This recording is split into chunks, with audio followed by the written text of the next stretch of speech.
मैं आपके लिए एक भयानक कहानी लेकर आया हूं। वीडियो को शुरू से अंत तक देखें।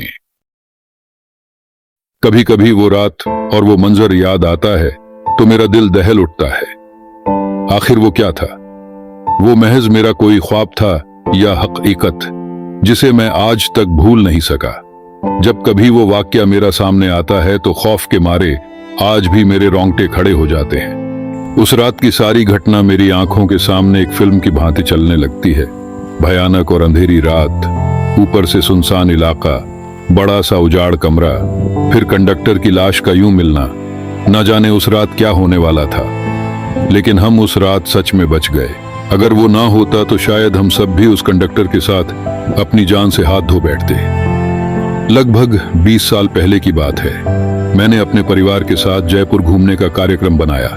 बेटा बहुत दिनों से जिद कर रहा था कि पापा मुझे राजस्थान घूमने के लिए ले चलिए, सो मैं उसकी बात मानकर उसे जयपुर घुमाने को राजी हो गया। मैं, मेरी पत्नी रीमा और बेटा संयम घर से जयपुर के लिए रवाना हो गए। हमने 2 दिन में पूरा जयपुर घूम लिया, लेकिन मेरे पास अभी 2 दिन की छुट्टी और भी बची थी।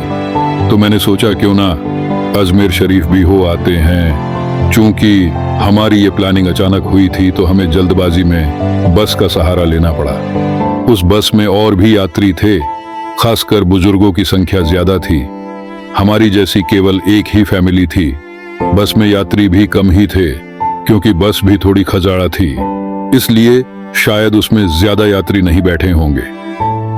करीब रात के 8 बजे बस अपने गंतव्य की ओर रवाना हो चली।